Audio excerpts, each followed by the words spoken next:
Hey everyone, Lisa, Stella, Brian, Molly. Hey everyone, welcome. Welcome. It's Friday. TGIF, thank God it's Friday. Oh my God, it's been a long week. First of all, I want to start off by saying thank you for all of you for the well wishes. Hey Cheryl, Elizabeth, I want to thank you for all the well wishes, the DMs. I'm still feeling a little bit under the weather, with a lot of kids. God bless them, and school. Uh, every day is an experience. One's coughing, one's sneezing, but we gotta push through it because. Unfortunately, what we're seeing play out is crazy. Laurel, happy Friday to you. Julie, thank you for being there, for supporting. Thank each and every one of you.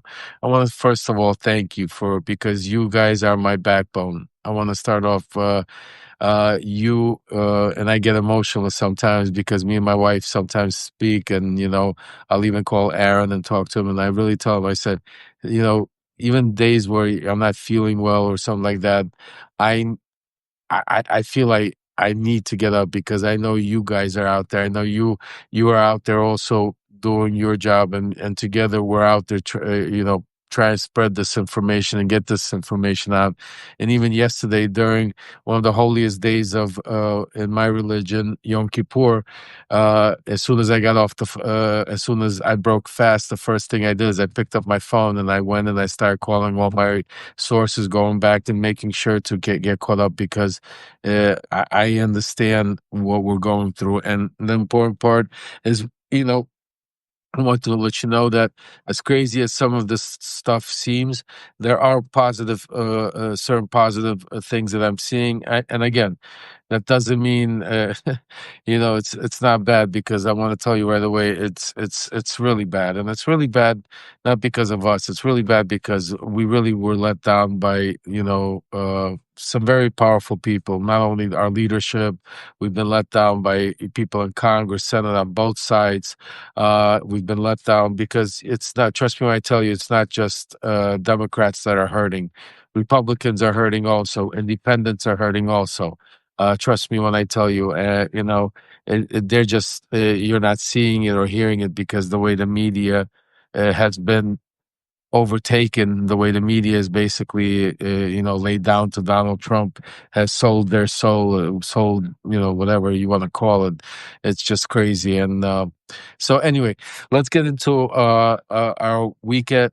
First of all, before we get into it, let me do a little bit of house cleaning as usual. I want to first show you guys all. I just received it, so for all of you, Lev Remembers is back on. It's the website is fully working. Everything is getting shipped out. We finally worked out the distributor. All of you that have placed orders a few weeks or even a month ago, and you should start receiving them. If not, please DM me and I'll make sure that you get them. The only things that are on back order, folks, are the books. I spoke to Michael Cohen also today. He told me that some of his distributor also was giving a problem. Maybe it has something to do with these tariffs or what Trump is doing. I'm not sure, but for some reason the books are a little bit delayed. We're like 10 days on back order. I just want to let you know. But make sure the purchases keep going. They will be going out as soon as they come in. But otherwise, the T-shirts, the mugs, and all the other stuff that are part of helping support our mission here are available. And I just want to show you the first one. This is our Voice from Ukraine one. This particular one, most of the proceeds go to help Alexander in Ukraine and some of his missions. Speaking about Alexander, I wanted to give you a quick update. We finally, after we did our live from Ukraine live today, I got a call from his son Michael. I don't think Alexander knows yet because it's late there, but he called me up and told me that his GoFundMe got approved. So I'm putting together the GoFundMe and the email, and this weekend we're going to launch Alexander's GoFundMe to help him get moved, to help him get situated, help his family out, and help him him keep doing the great work he's doing. So we finally got the GoFundMe approval, and we're gonna launch it. So extremely excited. And tomorrow, just look out. I'll post it. I'll send it. So we're gonna get. I didn't even tell him that he's gonna. I know when he finds out, he's gonna shed a tear because he's been very nervous with this move, with the bombing, and all he talks about is going to Kharkiv, going to Poltava, going to these places that have been hit the worst. So I feel good to bring that some good news to you guys. But let's get now into what really transpired this week. First of all, also before we go into it, as I was going live as we were going live, we had some breaking news that came out. Also, some good news. I don't want to be over optimistic because when it comes to the people of the characters involved in this is the Middle East. Hamas came out with a statement basically agreeing to release all the hostages, which is, God bless. They release all the hostages. We need to get all of them home. That's the first thing, but there's always a but. The part of Donald Trump's plan was to make sure Hamas was not involved in any or anything to do with Palestinian Authority going forward. It looks like that's one of the sticking points in Hamas's response. Somebody, I don't know if you guys know, and we're gonna do that story time with Love maybe this weekend or beginning of next week again. And I want to do a chapter about Israel because I know Bibi Netanyahu very well. I know his son Yair. I spent time there. I helped, and I'm not proud of the things that he's doing. I look at what he is, the Donald Trump in Israel, what Donald Trump is doing to the United States. I truly believe that Bibi is also doing to Israel with his hardcore right stances, and that's why a lot of people are getting hurt. But there's a lot more to be played out. So on the face of it, from what we heard, it's great news because no matter what, we need to get the hostages home. That's the first thing. But and there's still a lot to unwind there. So I'll keep it open for us to see what happens. But the most important part, I want you to understand what happened this week, folks. This week was basically the masks came off and basically the unraveling, and you saw the true push of Project 2025. I know I talk about it a lot. I know I write about it a lot. But this is now something happened this week. First of all, let's start with Stephen Miller. Stephen Miller is no longer hiding behind the pulpit. He is now in front. He's the one out there in Memphis, Tennessee, other states talking about how they're going to go break heads and do whatever it takes and go out there and, enforce the law and clean up the streets. And basically, if you close your eyes and you would think you're listening to a movie or a speech out of Nazi Germany or something like that. This is how this guy speaks. And it's now not only dangerous rhetoric, but you're starting to see that he's running the show. Lisa, where's Dan Bongino? Leave that question for a second. We'll get to that because that's a great question. The reason you haven't heard from him is because he is hiding behind the Epstein. He's not on board. There's plenty of people, and same thing in Congress, as I've been telling you guys, that are hiding behind the quietness, or trying to stay out of the limelight, and so on. So, the, you know what? I think, guys, you know what? I messed up again. I think this is anyway, everybody's welcome. We're gonna do a special space for everybody, but was supposed to be a paid subscriber only, but it turned out to be. I'm not good with technology, but it's for everybody. So today, it's on us. Everybody gets to participate. Hopefully, it'll encourage you to become paid subscribers, join our community. Also, make sure that if you haven't yet, to at least subscribe. because we're the things, the information. Sarah, God bless you, thank you. But for all the paid subscribers, you're definitely able to ask questions. So please participate, comment, ask your questions. I'll try to respond and to everybody here. But if you haven't become a paid subscriber, I encourage you to do it. It really helps support our movement here. Helps me be able to continue doing what I'm doing. So really consider that. And for those of you that contribute or go to the website Love Remembers and get all the stuff, and all of you, God bless you. You really allow me to do this nonstop and making sure that we fight the fight, because it is really scary out there. But getting back to what we were talking about is the unleashing of Project 2025. Certain things happened this week that have also, I want you to understand, was not coincidence. It was pre-planned. It was organized. And what that was the bringing of the generals down here at the same time as we were having a shutdown happen. Donald Trump knew the shutdown was going to take place because of the way he put the Democrats in the corner. And all of this was part of Project 2025. Now, the interesting part is when Donald Trump was running for office the last several months, Donald Trump distanced himself from Project 2025. He started talking about how Project 2025, he had nothing to do with it, know nothing about it. But now you're starting to see, even with this tweet in this, I mean, Truth Social post last night, he basically embraced Project 2025 and basically, told you that now he's going to use Russell Vought's recommendations. And Russell Vought, just so you understand, is the architect of Project 2025. Guys, I'm sorry, my dog. Let Bobby out. But Bobby, come here. You want to say hi to everybody? Come here. Say hi. Oh, come on, if you're gonna cry. Yeah. Oops. Sorry, guys. I'm losing you. Let me let him out because he's not gonna let us do this. Sorry about that. Go ahead, Bobby. There they go. Sorry, guys. Between the kids, the dogs, it's a full-time job. All right.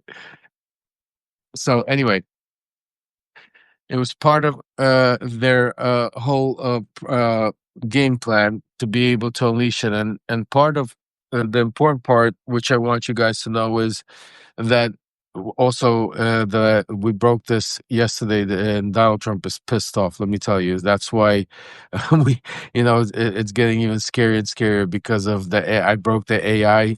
When my sources told me that they're using AI technology to not only was put onto the generals, but also Hexec and them are using it, and Bondi and Patel, they're using it in their agencies to be able, without even people knowing it, as type of loyalty tests and a type of ways to figure out who's on board, who's not on board. This is all being done because 2026 elections are coming up, and they're planning on doing everything. And I keep warning, and I keep saying, and I keep hope I'm wrong, and I hope my sources are wrong, and I hope it doesn't happen, and I pray it doesn't happen, because if it happens, there's nothing that we're gonna be able to do about it if he doesn't invokes martial law, or attacks Venezuela, and basically cancels our election. It would be probably the most terrible thing that could happen, and we wouldn't be able to do anything about it. But if we're able to have an election, and that's what we have to think positive and work forward and towards it, we need to be able to start seeing what's transpiring, and start not just talking about things, but actually doing things. And that's some of the things that we're doing behind the scenes. The other thing I'm hearing, folks, just wanted to let you know that we're going to hear more breaking news. Donald Trump has not stopped with his indictment tour, his retribution tour. And one of the people now that's on that tour is also ex FBI director Ray. The reason why he's on there is because Donald Trump part of dictatorship, part of have authoritarianship is when you come into power, you rewrite history. You take away all the negative things that have to do with you, and the biggest negative thing that Donald Trump has is his January 6th insurrection that him and MAGA did, and that's a big part of what they're doing. What I'm hearing is there's a big push. Not only there's a committee set up to, just like they had the original January 6th committee to find out what happened. Now they have their own committee being set up to find out the corruption that transpired in the January 6th committee. Now this is being done in coincide. Again, nothing is coincidence. It's being done as part of a game plan. That's why you see the big push of the Biden auto pen. That's what you see for the past 9 months, even to the fact that he put a picture of Biden auto pen in the Oval. They talk about nonstop. They have hearings about it. It's a part of brainwashing, folks, because I guarantee you, majority of the country has already accepted that Biden did something with the auto pen, that Biden wasn't fully there, and now the setup is coming to, because what I'm hearing is he is going to now start going after part of this retribution plan, is going to be going after the January 6th committee. And the reason why he needs to do is because he needs to do away, needs to rewrite the January 6th from being an insurrection by Trump and his MAGA loyalists to being an insurrection that was set up to frame Trump by the deep state and by the Democrats and by the Bidens. And that's why you're seeing a lot of this auto pen. That's why you're seeing nonstop, because I know a lot of the media, and this is why when they start talking about saying, "Oh, this is just Trump being Trump." It's not Trump being Trump. He's doing it for a purpose. Trust me when I tell you, you're going to see it eventually. It's part of all of the plan that's going on. And at the same time, earlier today, if you guys missed it, I recommend you go watch our Voice from Ukraine live with Alexander, where what we spoke about, what the media is not speaking about, with something extremely dangerous that can shift, any of these things that we're talking about, any one of them could shift the way we see the way the world works, the way we live, the way we're used to waking up and living. Because in the biggest nuclear plant in Europe, in Zaporizhia, in Ukraine, is literally, that has 7 reactors, is on the verge of starting to leak. I mean, we could have another Chernobyl, another, Hiroshima. If that happens, you never know where the winds blow. And, how does Europe respond? How does the world respond? I mean, this is a really, really, really a messed up situation, and really a situation where we're looking at, you know, uh, I don't even know what's the right words to do it. I mean, I'm usually not at a loss for words, but it's really scary. It's speaking to Alex, knowing what they live there, or speaking to my sources in Europe, and watching how things are playing out. The fact that he's, that with using the drones to install, fear into people living their lives, shutting down airports all over. And in the meantime, Trump can't do nothing about it, because he put himself in such a corner. And then watching it play out the way, Putin's sitting there on the world stage, talking about how, sending his condolences to Charlie Kirk. I want you people to think about for a second that Vladimir Putin is on the world stage sending his condolences to Charlie Kirk. It's crazy. It's all about, stroking Trump's ego, because that alone was now allowing him to do what he's doing. Just think about how embarrassing it is. I don't know if you guys saw that. There, the Albanian prime minister was somewhere with President of France, Macron, and with the president of Azerbaijan. and he came up to Macron and said, "Hey, listen, you should. Why have I'm upset? Why haven't you congratulated us?" And Macron says, "For what?" He goes, "What do you mean? You didn't hear? Donald Trump worked very hard and stopped a 30-year war that we've been having." Folks, Albania and Azerbaijan have never had a war. They're in two separate parts of the world. And Trump just so happened to mention that two times. I mean, embarrassing. We're a laughing stock. They're laughing at Trump, and he thinks that that's power. Hey, Nick, welcome, brother. Welcome to the show. So, I mean, if you put all of this together, we're living in a major shitstorm. But I could tell you this: I'm working very hard. It's not been easy. I thought, it would be a lot easier.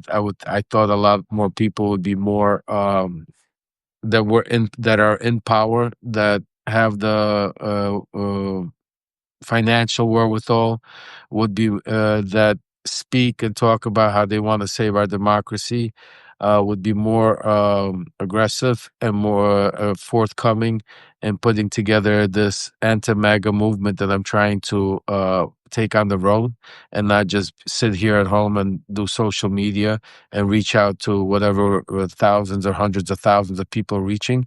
But I want to hit the road. I want to go actually start getting votes, because the one thing that, if you listen to me and you talk and you hear that I talk about on all these shows, I was just on the Left Hook with Waj earlier, we did Unleashed, before that, I did Voice from Ukraine. I tell you, the one thing is the same thing, is that all of these things that the Democrats are doing, from the non-messaging to the infighting, to the fact that Gavin Newsom is on his own, doing memes about.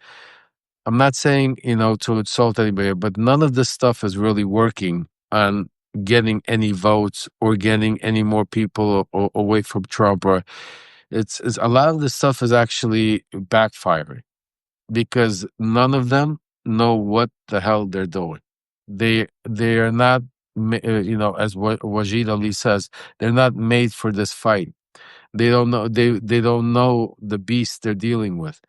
They don't have the people in their inner circles or on their teams, or to be able to advise them properly on doing it. And that's why one of the biggest things that we need to start looking for and pushing for is new blood. We need somebody fresh, young, to come out there, that has the aggression, that is willing to fight them on their level, that's willing to put together a team of people that really knows Trump, his administration, everybody around him, that's willing to go out there and then use that information to go out there, try to save our democracy. That is what we need. We don't need people, complaining or barely talking or standing there, and it's because otherwise, folks, I'm going to tell you, and again, I'm not saying that Schumer's a bad person, or Hakeem Jeffries is a bad person, or AOC is a bad person, or Bernie said. No, I really need you to understand me. It's like, for those of you that follow sports and everything, just because you're a good person doesn't mean you're going to be a good basketball player or a good football player or a good position. That doesn't mean you're meant for that moment. Thank you, Mojo. There's a time and a place for everything. Right now, we need people that are willing to fight them and go into the places to get the voters, to reach out to the voices to country. There's hundreds of millions of people out there that are not on Substack, that are not on these social media, that are not in these echo chambers. Most of the country is out there trying to survive. They're dealing with the inflation. They're dealing with scared because ICE is running around their communities. We need that message to be pushed. We need to focus on what the important parts are and stick to it, and not chase all of this craziness. We about sombreros on the head. Let Trump be Trump. Let him destroy himself. Use his own ammunition.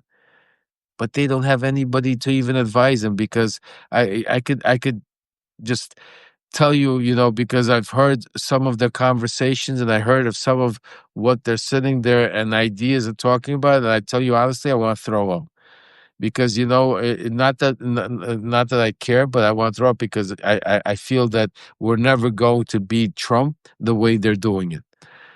And so I'm asking you guys, do your thing, be an extension of our voice, be an extension, help, pass the message on, keep doing what we're doing. Hopefully it'll break through.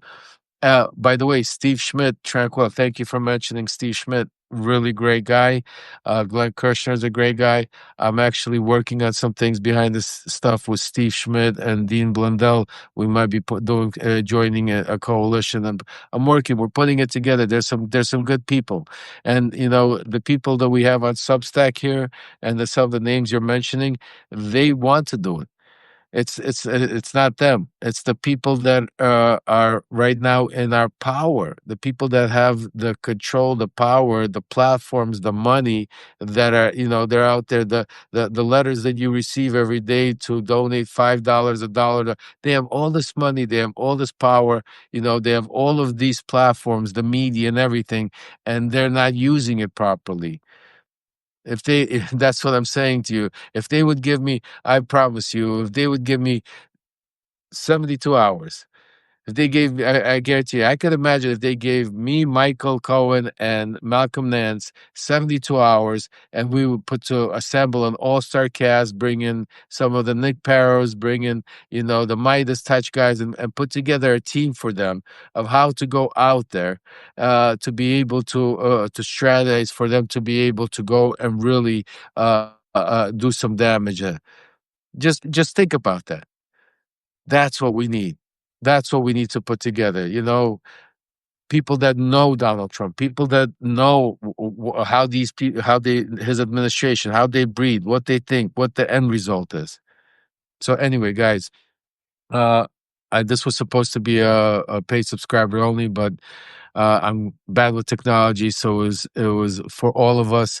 I want to thank for those of you that are my paid subscribers. I'll do something special for you guys this weekend. For everybody else, thank you for. Thank you for all the support.